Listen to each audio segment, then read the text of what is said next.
आप सभी का स्वागत विजेता चैनल पर और मैं हूं आपके साथ आपकी विज्ञान अध्यापिका डॉक्टर ज्योति शर्मा।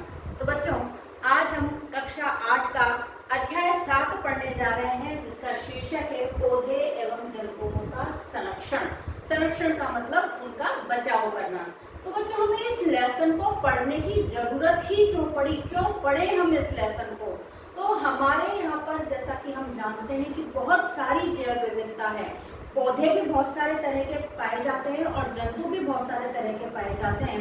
तो इन सबको, और वो जो सभी पौधे हैं और वो सभी जंतु हैं, वो किसी न किसी रूप से पर्यावरणीय महत्व तो वो रखते ही हैं, लेकिन मनुष्य के भी वो किसी न किसी रूप से उपयोगी होते हैं। इस वजह से मनुष्य अपने स्वार्थवश पेड़ पौधों को भी काटता जा रहा है और जंतुओं का भी विनाश करते जा रहा है अपने किसी न किसी गतिविधि के कारण। इस वजह से हमें जो ये जैव संतुलन है हमारा पृथ्वी पर, वो बना रहे, इस वजह से हमें पौधे एवं जंतुओं के संरक्षण की आवश्यकता होती है और इसीलिए हम इस लेसन को पढ़ रहे हैं। आपके सिलेबस में ये लेसन शामिल किया गया है। तो बच्चों, सबसे पहला जो आपका टॉपिक आ जाता है वो होता है वनोन्मूलन, डिफॉरेस्टेशन, यानी कि पेड़ पौधों को क्यों काटा जा रहा है। जो हमारे यहाँ पर जंगल हैं, उन्हें जो लोग हैं, पहले हमारे यहाँ पर बहुत सारे एरिया में जंगल थे, बहुत सारे क्षेत्रफल में जंगल थे, परंतु लोगों की स्वार्थ वाली गतिविधियों के कारण वो जो लोग हैं वो आगे से आगे जंगलों को काटते जा रहे हैं। तो वनोन्मूलन का क्या मतलब होता है कि वनों को समाप्त कर प्राप्त भूमि का अन्य कार्यों में उपयोग करना, ये वनोन्मूलन या डिफॉरेस्टेशन कहलाता है। और भाई, वो कौन कौन से कारण हैं जिसकी वजह से लोग वनोन्मूलन के कार्य कर रहे हैं? तो बहुत सारे कारण आप अपनी तरफ से भी ऐड कर सकते हैं। मैंने यहाँ पर कुछ कारण लिखे हैं, देखिए। पहला तो है कृषि तथा आवास के लिए भूमि प्राप्त करना। जनसंख्या लगातार बढ़ रही है और बढ़ती हुई जनसंख्या को रहने के लिए घर यानी कि आवास चाहिए, और कार्य करने के लिए कुछ भी न मिले तो खाना तो खाएंगे, और उस खाना खाएंगे तो कृषि के लिए भी भूमि चाहिए।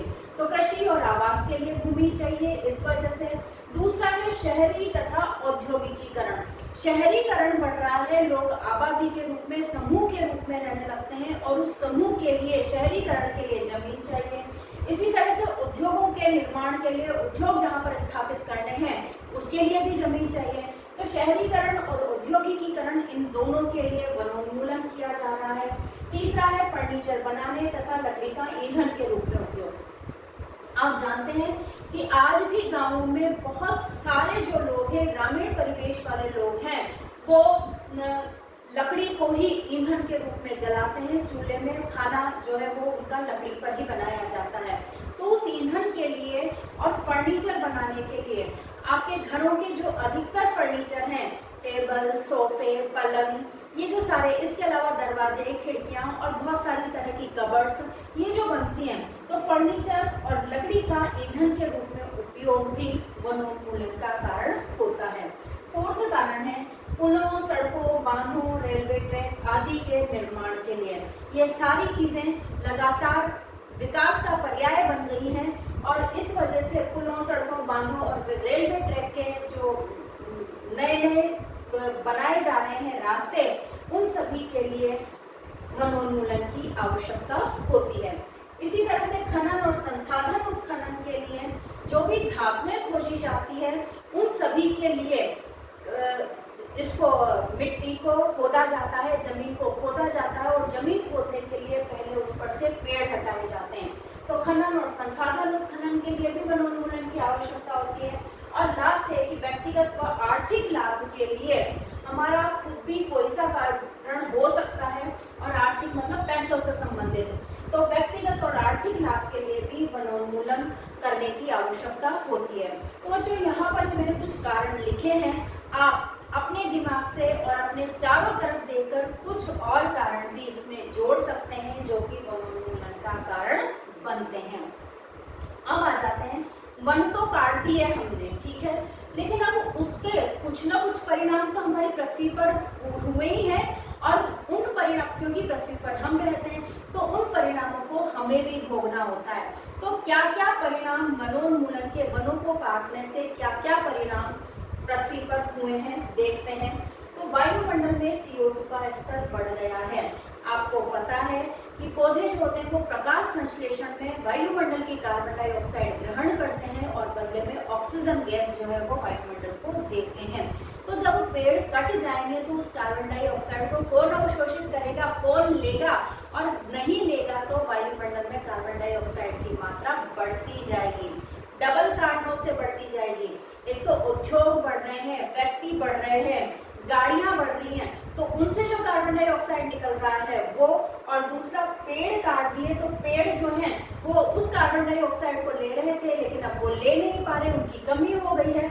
इस वजह से डबल तरीकों से वायुमंडल में कार्बन डाइऑक्साइड का स्तर जो है वो बढ़ता जाता है। पृथ्वी पर ताप एवं प्रदूषण के स्तर में वृद्धि। पौधे जो होते हैं वो ताप को और प्रदूषण को, कार्बन डाइऑक्साइड प्रदूषण का ही एक कारण है, तो इसको अवशोषित करने में मदद करते हैं। पृथ्वी पर जल चक्र बनाने में जितने ज्यादा वृक्ष होंगे उतनी ही ज्यादा वर्षा होती है।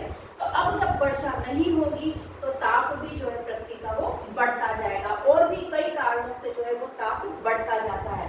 तो पृथ्वी पर ताप और प्रदूषण के स्तर में वृद्धि हो रही है। भौम जल का निम्नीकरण, भूमिगत जल जो है उसका भी निम्नीकरण होता जा रहा है, वो भी कम होता जा रहा है। क्यों? क्योंकि पौधों की जड़ें जो हैं जब वर्षा होती है तो उस पानी को अवशोषित करके पौधों की जड़ें भूमिगत जल को बढ़ाती हैं, भूमि में डालती हैं। लेकिन जब वो पौधे ही नहीं होंगे तो जो वर्षा का पानी है वो तुरंत बह जाएगा, उन्हें कोई अवशोषित करने वाला नहीं है, और उस अवशोषित नहीं करने की वजह से वो जो पानी है वो पृथ्वी के अंदर नहीं जा पाएगा और भौम जल का निम्नीकरण हो जाएगा। वर्षा एवं भूमि की उर्वरता में कमी। अभी अभी मैंने कहा कि वृक्ष नहीं होंगे तो जल चक्र प्रभावित होगा, और जल चक्र प्रभावित होगा तो वर्षा की कमी हो जाएगी, और भूमि की उर्वरता में भी, भूमि जो है वो उपजाऊ रहती है वो भी उपजाऊ नहीं रहेगी, क्योंकि जो बाढ़ वगैरह आएंगे, हवाएं जो चलेंगी वो भूमि की ऊपरी परत को उड़ाकर ले जाएंगी दूसरी जगह पर। पेड़ पौधे जो होते हैं वो अपनी जड़ों से उस उपजाऊ भूमि को, पृथ्वी की जो लेयर है, सबसे ऊपरी लेयर है कार्बनिक लेयर, उसको बनाए रखते हैं। और जब वो जड़ें ही नहीं है, पेड़ पौधे ही नहीं है, तो जो ऊपरी लेयर है कार्बनिक उपजाऊ लेयर है वो उड़कर या पानी के माध्यम से दूसरी जगह पर चली जाएगी, तो भूमि की उर्वरता में भी कमी हो जाएगी। बाढ़ तथा सूखे जैसी प्राकृतिक आपदाओं में वृद्धि होगी। जब कोई पानी अवशोषित करने वाला ही नहीं रहा तो थोड़ा सा भी पानी आते ही बाढ़ आ जाएगी, और सूखा, क्योंकि जल चक्र प्रभावित हो चुका है, वर्षा नहीं होगी बहुत सारे कारणों से, तो बाढ़ और सूखे की जो स्थितियां हैं वो लगातार बनती ही रहेंगी। तो इन प्राकृतिक आपदाओं में वृद्धि हो जाएगी, और लास्ट है कि जल चक्र तथा प्राकृतिक संतुलन प्रभावित होगा। हमारी प्रकृति का जो संतुलन है वो भी इससे प्रभावित होगा। तो बच्चों, इस तरह से इन कारणों से वनों को काटने से बहुत सारे जो दुष्परिणाम हैं वो हमें भोगने पड़ रहे हैं। यहाँ हम इस लेसन को पढ़ रहे हैं, कारण भी जान रहे हैं और परिणाम भी जान रहे हैं। तो आपको करना क्या है बच्चों?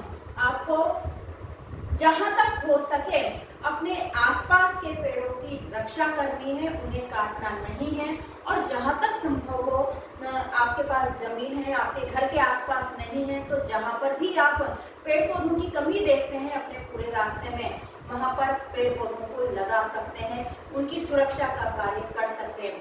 अभी तो वैसे भी बच्चों ये बारिश का मौसम चल रहा है, तो बारिश में पौधों की ज़्यादा देखभाल की जरूरत नहीं होती, क्योंकि पानी उन्हें प्रकृति से अपने आप मिल जाता है। तो इस वजह से बस बीज को लगाना है या पौधे को लगाना है, और उसकी सुरक्षा का कार्य हमें करना है ताकि कोई गाय वगैरह उसे न खा जाए, और इतना तो आप छोटे बच्चे कर ही सकते हैं। अभी हमने पढ़े वनोन्मूलन के कारण और वनोन्मूलन के परिणाम। तो अब वनोन्मूलन से दो टर्म्स जो होती हैं वो हमारे सामने आती हैं। एक तो होता है विश्व उष्णन, ग्लोबल वार्मिंग, और दूसरा होता है मरुस्थलीकरण, डेजर्टिफिकेशन। ये दोनों जो शब्द हैं आपसे परिभाषिक रूप में या संक्षिप्त टिप्पणी के रूप में आपसे एग्जाम्स में पूछ लिए जाते हैं। तो देखते हैं किसे कहते हैं। विश्व उष्णन यानी ग्लोबल वार्मिंग। ग्लोबल वार्मिंग का एक मोटा सा इस शब्द से जो हम पता लगा सकते हैं वो का यानी पूरी पृथ्वी का ताप बढ़ना, इसे ही क्या कहा जाता है, विश्व उष्णन कहा जाता है। तो वैसे तो बहुत सारे कारण हैं विश्व उष्णन के, परंतु यहाँ बात चल रही है वनोन्मूलन की, तो यहाँ पर हम इस विश्व उष्णन को वनोन्मूलन से संबंधित करके ही देखते हैं। तो वनोन्मूलन के कारण वायुमंडल में कार्बन डाइऑक्साइड की मात्रा बढ़ जाती है और यह कार्बन डाइऑक्साइड पृथ्वी द्वारा उत्सर्जित उष्मीय विकिरणों को वायुमंडल से बाहर नहीं जाने देती। वायुमंडल से जो सूरज से जो किरणें आती हैं वो पृथ्वी से टकराकर वापस से परावर्तित किरणें वापस से बाहर भी जाती हैं, तब हमारे यहाँ ताप का संतुलन बना रहता है। लेकिन जब कार्बन डाइऑक्साइड की मात्रा वायुमंडल में ज्यादा हो जाती है तो ये परावर्तित किरणों को अवशोषित कर लेती है और उन्हें वायुमंडल से बाहर नहीं जाने देती, जिसकी वजह से क्या हो जाता है, पृथ्वी के ताप में लगातार वृद्धि हो रही है इससे, और इसे ही विश्व उष्णन कहा जाता है। अब विश्व उष्णन के परिणाम स्वरूप क्या होता है कि हमारे यहाँ पर सूखा पड़ रहा है, ध्रुवीय प्रदेशों की बर्फ पिघलकर समुद्रीय जल स्तर में वृद्धि कर रही है, जिससे थल स्तर में कमी होती जा रही है। बच्चों, जैसा कि आपको पता है, हम जानते हैं कि हमारे यहाँ पर जो पूरी पृथ्वी का 71% है वो जल स्तर है, यानी समुद्रीय जल है। जो हमारे यहाँ पर समुद्र है, महासागर है, तो 71% पर जल पाया जा रहा है और 29% पर स्थल है, जिस पर कि हम सब रहते हैं। और लगातार जनसंख्या जो है वो बढ़ती जा रही है, तो लोगों को रहने के लिए जगह चाहिए।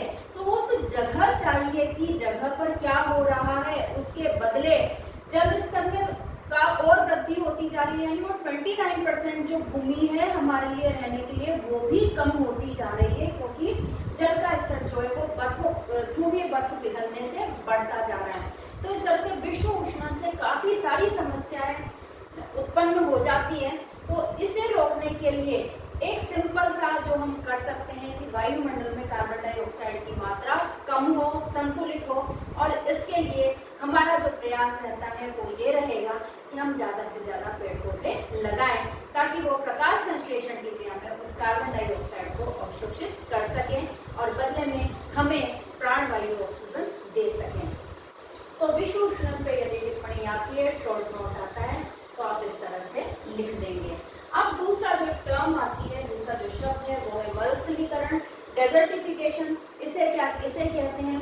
तो मरुस्थल का नाम लेते ही हमारे सामने जो एक तस्वीर आती है वो ये है कि जहाँ पर रेत ही रहते हैं, वनस्पति वहाँ पर बिल्कुल नाम मात्र है, कंटीली झाड़ियाँ, मतलब पेड़ पौधे बहुत हरे से तो दिखाई ही नहीं देते, क्योंकि वहाँ पर वर्षा बहुत कम होती है, बहुत ही कम होती है। इस वजह से वहाँ पर जो वनस्पति होती है वो भी बहुत ही कम हमें दिखाई देती है। रेत ही रेत चारों तरफ है, बहुत ज़्यादा तापमान रहता है वहाँ का, और बहुत ज़्यादा गर्म वायु वहाँ पर चलती है। तो इस तरह का नज़ारा हमारे सामने आता है जैसे ही हम मरुस्थल शब्द का प्रयोग करते हैं। तो ये मरुस्थलीकरण हो क्यों रहा है? तो वनोन्मूलन के कारण ही मृदा अपरदन अधिक होता है। अभी मैंने कहा था कि ऊपर की भूमि का, ऊपर जो उपजाऊ भूमि है उस मिट्टी का उड़कर या बहकर कहीं चले जाना वो मृदा अपरदन कहलाता है। तो मृदा अपरदन अधिक होता है, ह्यूमस की कमी हो जाती है। ऊपरी भूमि जब उड़ जाएगी जो कि उपजाऊ थी, तो वही तो ह्यूमस था, कार्बनिक पदार्थ उसी में ही तो थे, तो ह्यूमस की कमी हो जाती है और उससे अंदर की जो चट्टानें होती है, पृथ्वी के अंदर की चट्टानें वो दिखने लगती हैं और उर्वरता में कमी आ जाती है। अर्थात धीरे धीरे उर्वर भूमि मरुस्थल में परिवर्तित हो जाती है।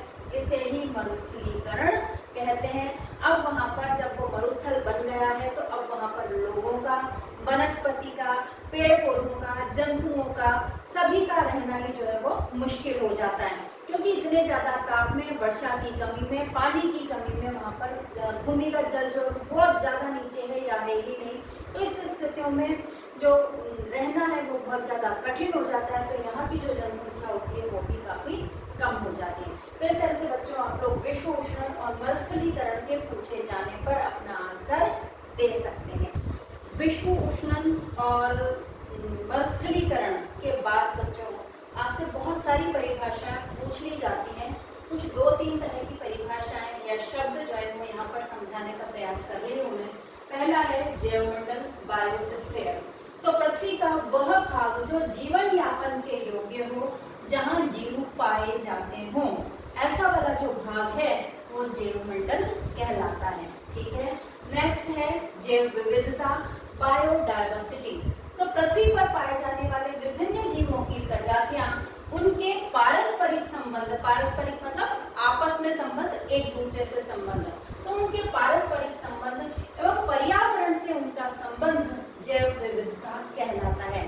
बच्चों, आपको एक उदाहरण के रूप में मैं बताती हूँ कि मेरे पास में दो बराबर के बाग हैं या कह लो कि जमीन है। वहां पर एक बाग में तो मैंने आम और अमरूद इनके वृक्ष लगाए हुए हैं, 100 वृक्ष लगे हुए हैं। ठीक है, 2 तरह के। और जो दूसरा बाग है उतने ही बराबर का है और उसमें मैंने 5 अमरूद, 5 आम, 5 जामुन, अलग अलग तरह के 10-15 तरह के वृक्ष वहां पर मैंने अलग अलग संख्या में लगाए हुए हैं। तो आप बताइए कि जैव विविधता किसकी ज्यादा होगी, उस वाले की जिसमें सिर्फ 2 तरह के प्लांट्स उग रहे हैं, या उस वाले की जिसमें प्लांट्स तो 100 ही उग रहे हैं लेकिन 10, 15, 20 तरह के प्लांट्स उसके अंदर उग रहे हैं। नेचुरली बच्चों, आपका जवाब बिल्कुल सही है कि जिसमें 10-15 तरह के प्लांट्स उगे हुए हैं, 10-15 तरह के पेड़ लगे हुए हैं अलग अलग प्रकार के, उनकी जैव विविधता ज्यादा होगी। तो हमारे यहाँ पर जितनी तरह के पेड़ पौधे होंगे, जितनी तरह के जीव जंतु होंगे, प्राणी होंगे, उतनी ही हमारे यहाँ पर जैव विविधता ज्यादा रहेगी और उतना ही ये पृथ्वी जो है वो ज्यादा संतुलन में रहेगी। यानी जैव विविधता जो होती है वो पृथ्वी के लिए बहुत ही आवश्यक मानी जाती है। फिर है कि वन एवं वन्य प्राणियों के संरक्षण के लिए सरकार ने कुछ विशेष संरक्षित एवं सुरक्षित क्षेत्र बनाए हैं। अभी तो हमने कहा कि पेड़ पौधों को नहीं काटना चाहिए, वनोन्मूलन जो है वो बहुत गंभीर परिणाम देता है।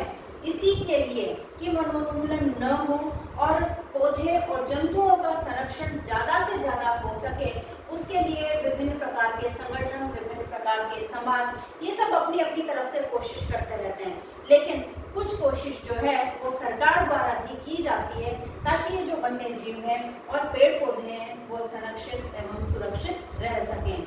इसके लिए सरकार ने 3 विशेष प्रकार की जो जगह हैं वो बनाई है, संरक्षित क्षेत्र बनाए हैं। पहला है वन्य जीव अभ्यारण्य, दूसरा है राष्ट्रीय उद्यान और तीसरा है जैव मंडल आरक्षित क्षेत्र। ठीक है, इन तीनों को अभी हम आगे समझेंगे। इससे पहले 2 परिभाषाएं और पढ़ते हैं। एक है वनस्पति जात, जिसे फ्लोरा भी कहते हैं। तो एक निश्चित क्षेत्र में पाए जाने वाले वनस्पतियों को वनस्पति जात कहा जाता है। यानी एक निश्चित क्षेत्र में जितने भी पेड़ पौधे, जितने भी तरह के पेड़ पौधे पाए जा रहे हैं वो सभी वहाँ के वनस्पति जात या फ्लोरा कहलाएंगे। इसी प्रकार से प्राणी जात यानी कि फौना, तो एक निश्चित क्षेत्र में पाए जाने वाले सभी तरह के जंतु, जितने भी तरह के जंतु पाए जा रहे हैं वो सभी तरह के जंतु वहाँ के प्राणी जात या फौना कहलाते हैं। जो अभी हमने बात करी थी वन्य जीव अभ्यारण्य, राष्ट्रीय उद्यान और जैव मंडल आरक्षित क्षेत्र, इनके बारे में हम विस्तार से चर्चा करते हैं। आपसे इन सभी के बारे में शॉर्ट नोट यानी कि टिप्पणी भी पूछी जा सकती है और या फिर आपसे 2 चीजों में अंतर भी पूछा जा सकता है। तो आप एक को लिख दीजिए और जबकि लगाकर, राष्ट्रीय उद्यान में ऐसा होता है, इस तरह से जबकि लगाकर भी इनके बारे में अंतर लिख सकते हैं। तो आइए देखते हैं वन्य जीव अभ्यारण्य यानी कि वाइल्ड लाइफ सेंचुरी, ये क्या होते हैं। तो विशेषकर वन्य जीवों की सुरक्षा के लिए, जैसा कि नाम से ही स्पष्ट हो रहा है, वन्य जीव अभ्यारण्य, तो विशेषकर वन्य जीवों की सुरक्षा के लिए ये स्थान बनाए गए हैं। इन अभ्यारण्यों का मुख्य उद्देश्य वन्य जीवों को शिकार और अवैध शिकार से बचाना है। जैसे कि लोग शेर का शिकार करते हैं खाल के लिए, हाथियों का शिकार करते हैं हड्डियों के लिए, बहुत सारी चीज़ों का, हिरणों का शिकार किया जाता है कस्तूरी के लिए, तो बहुत सारी चीज़ों के लिए उनका शिकार किया जाता है। तो इस शिकार से बचाने के लिए ही इनको स्पेशली बनाया गया है। साथ ही उनके प्राकृतिक आवास में उन्हें सुरक्षित रखना, यानी अपने प्राकृतिक आवास में वो स्वयं जो है वो सुरक्षित रह सकें।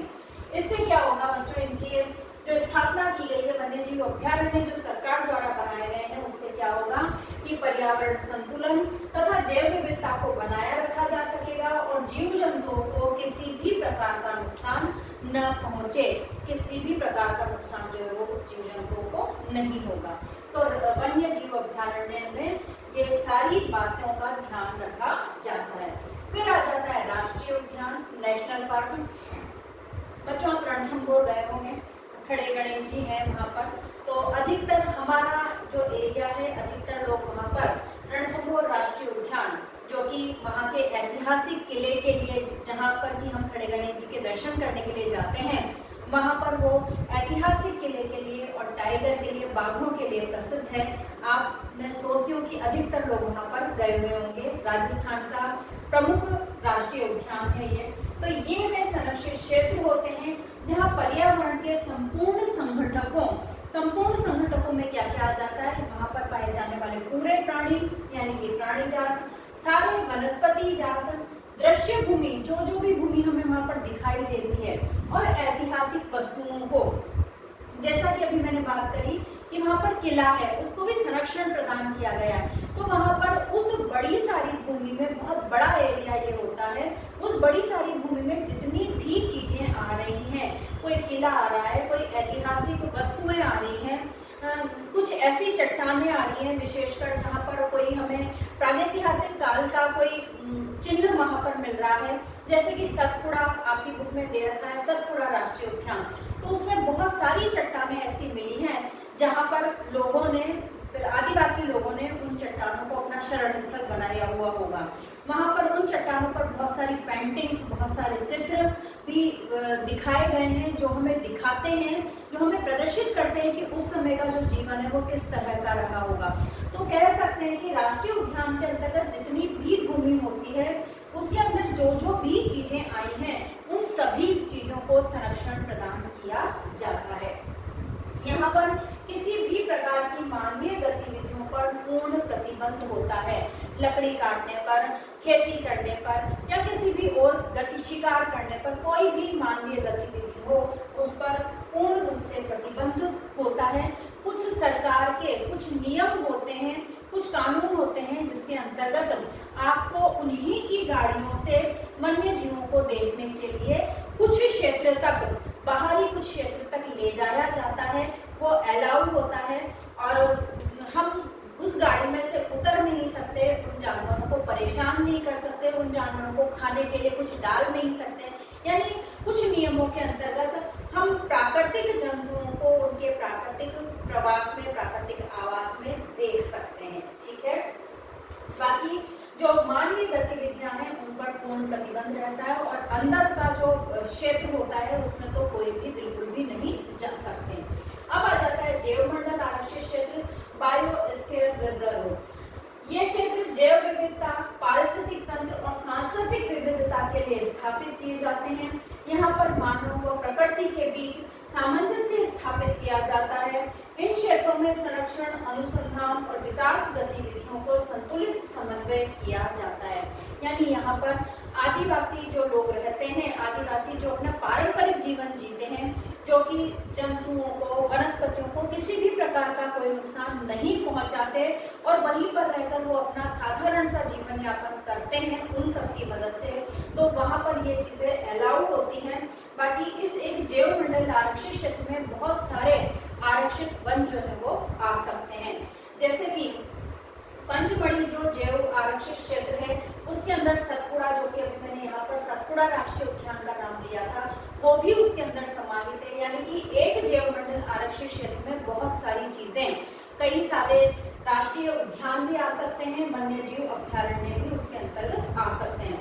तो सतपुड़ा जो राष्ट्रीय उद्यान है, उसके अंदर बच्चों चट्टानों के साथ साथ वहाँ का जो टीक या सागौन के जो वृक्ष हैं वो भी बहुत फेमस है, बहुत विश्व प्रसिद्ध है। वहाँ की जो सागौन होती है वो बहुत ही अच्छी क्वालिटी की मानी जाती है। तो इस प्रकार से ये 3 संरक्षित क्षेत्र जो हैं जंतुओं के लिए और वनस्पतियों के लिए सरकार ने बनाए हैं। इनको बहुत बड़े क्षेत्र आवंटित किए हैं, जिनके अंदर हमारे जो वनस्पति जाते हैं और जो प्राणी जाते हैं वो सुरक्षित और संरक्षित रहते हैं अपने प्राकृतिक वातावरण में। आइए आगे चलते हैं बच्चों।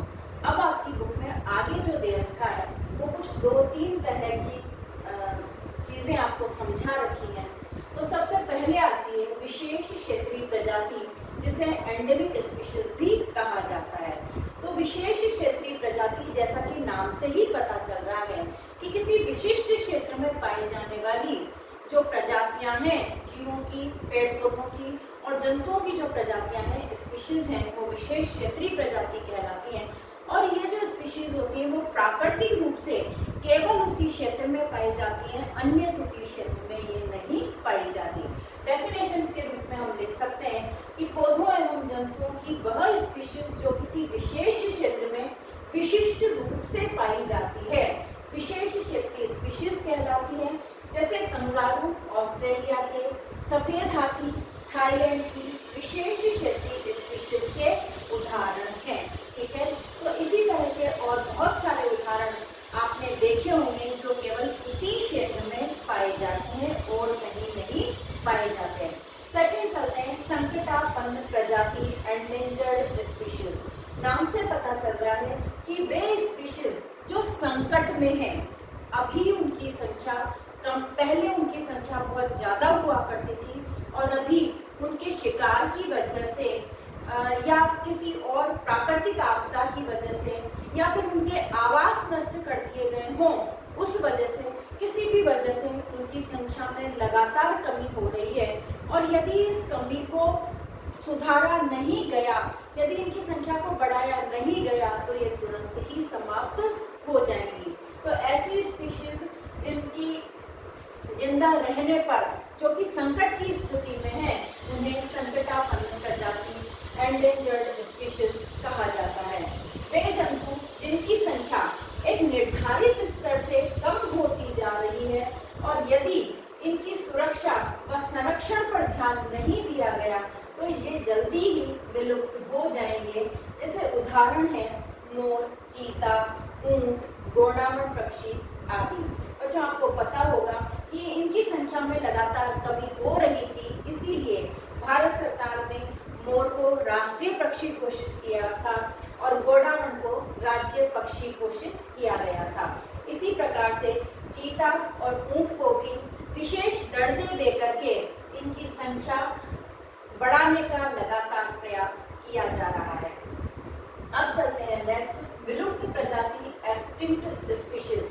नाम से पता चल रहा है कि ये अब विलुप्त हो चुकी हैं, पृथ्वी से ये स्पीशीज अब गायब हो चुकी हैं। पहले ये बहुत ज़्यादा संख्या में थी, लेकिन अब किसी भी कारण से, जैसे वो कारण क्या हो सकते हैं, अवैध शिकार व उनके प्राकृतिक आवास पे व्यवधान, कोई प्राकृतिक आपदा भी हो सकती है। इन सब की वजह से, इन सब के कारण ये जंतु पृथ्वी से गायब हो गए हैं, जैसे डायनासोर, डोडो पक्षी आदि। ठीक है बच्चों, आप डायनासोर को तो जानते ही हैं और साथ में डोडो पक्षी को भी जानते हैं। इनके जो डायग्राम है वो आपकी स्क्रीन पर आपको दिखाई दे रहे हैं। नेक्स्ट आ जाते हैं रेड डाटा पुस्तक। क्या होती है ये रेड डाटा बुक? तो ये सरकार की वह पुस्तक है जिसमें संकटापन्न स्पीशीज का रिकॉर्ड रखा जाता है। पौधों और जंतुओं या अन्य कोई स्पीशीज है तो उन सब के लिए अलग अलग रेड डाटा पुस्तक होती है। तो बच्चों, ये जो 4 डेफिनेशंस यहाँ पर लिखी हुई हैं, उनमें से एक न एक डेफिनेशन आपकी परीक्षा में बिल्कुल आवश्यक रूप से हर साल पूछी जाती है। तो इन चारों डेफिनेशंस को आप लिख लीजिए अपनी कॉपी में और इनको याद करना, इनके नाम से ही ये याद हो जाती है, तो इनको याद करना बहुत ही आसान है और इनके एक एक दो उदाहरण भी आप याद करके रखिए। बच्चों, जो नेक्स्ट वर्ड आता है आपके वो है प्रवास, माइग्रेशन। तो माइग्रेशन किसे कहा जाता है? तो जलवायु अधिक शीत वाले ध्रुवीय प्रदेशों में जो पक्षी रहते हैं बच्चों, वो सर्दियों के समय पर वहाँ पर बहुत ज़्यादा बर्फ पड़ जाती है, उनके पेड़ जो होते हैं और सारी जो जमीन होती है वो बर्फ ही बर्फ से ढक जाती है। तो वहाँ पर उनके जीने के लिए पर्यावरण जो होता है वो अनुकूल नहीं होता। तो ऐसे पक्षी जो होते हैं हजारों किलोमीटर की यात्रा करके समूह के रूप में इकट्ठा होकर के और हजारों किलोमीटर की यात्रा करके वो पास ही के किसी अन्य क्षेत्र में जहाँ की जलवायु उनके अनुकूल है वो वहाँ पर आ जाते हैं। वहाँ वो भोजन करते हैं, विश्राम करते हैं अंडे देते हैं, उन अंडों से बच्चे निकलते हैं तो उनका पालन करते हैं और वो बच्चे जब इस लायक हो जाते हैं कि वो उड़ सकें, हजारों किलोमीटर की यात्रा में वो थके नहीं, उड़ने लग जाएं वो स्वतंत्र रूप से, तब कुछ महीने इस प्रक्रिया में बीत जाते हैं और जब उनके जो बच्चे होते हैं वो इस लायक हो जाते हैं कि अब वो यात्रा कर सकते हैं, तब तक उनका जो स्थायी आवास होता है, वहाँ की जलवायु भी ठीक हो चुकी होती है, वो जो बर्फ होता है, गर्मी का मौसम आ चुका होता है, तो तब ये पक्षी वापस से उड़ करके हजारों किलोमीटर की यात्रा करके और अपने जो स्थायी आवास है वहाँ पर पहुँच जाते हैं। तो इनका जो ये माइग्रेशन है, ये जो थोड़े दिनों के लिए, कुछ महीनों के लिए दूसरी जगह पर आना जो होता है, वो माइग्रेशन या प्रवास कहलाता है। और स्पेशली कौन से पक्षी दिखाई देते हैं? साइबेरियन क्रेन जो है वो घाना पक्षी अभयारण्य में हमें दिखाई देती है। इसके अलावा बच्चों, यदि सर्दियों में कभी आपके आसपास इस तरह के पक्षी दिखाई देते हो जो नॉर्मल नहीं दिखाई देते, तो समझ जाइए कि वो प्रवासी पक्षी ही होते हैं। आप अपने चित्र में देखिए कि प्रवासी पक्षियों के उदाहरण।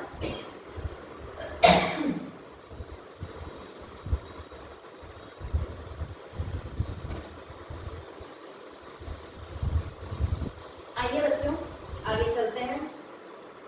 1 टन कागज प्राप्त करने के लिए पूर्ण रूपेण विकसित 17 वृक्षों को काटा जाता है। ये क्वेश्चन आपके एग्जाम्स में पूछ लिया जाता है कि 1 टन कागज प्राप्त करने के लिए कितने वृक्षों को काटा जाता है।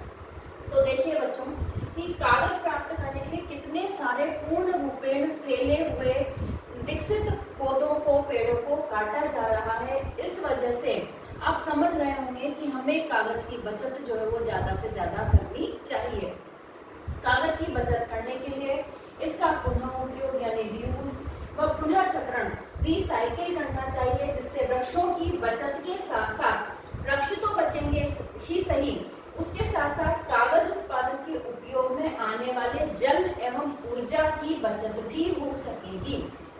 कागज उत्पादन के लिए जो जल और ऊर्जा विद्युत काम में आ रहे हैं उनकी भी बचत हो सकेगी और साथ ही जो हानिकारक रसायन उसमें यूज हो रहे हैं उसमें भी कमी आएगी। ठीक है बच्चों, तो अब ये पढ़ने के बाद आप समझ गए होंगे कि कोई भी एक लाइन आपकी गलत हो जाती है, एक शब्द गलत हो जाता है तो आप पूरा पेज फाड़ देते हैं कॉपी का। बच्चों, आपको ऐसा नहीं करना है, बल्कि आपको सावधानी पूर्वक काम करना है और एक लाइन या एक शब्द कुछ गलत हो जाता है तो उसे सिंपल एक सीधी लाइन से काट दीजिए, अगली लाइन पर आ जाइए। इसी प्रकार से यदि आपका कोई लेसन ऊपर की 2-3 लाइनों में ही खत्म हो गया है और अब आपको नया लेसन शुरू करना है, तो आप 3-4 लाइनें छोड़ दीजिए।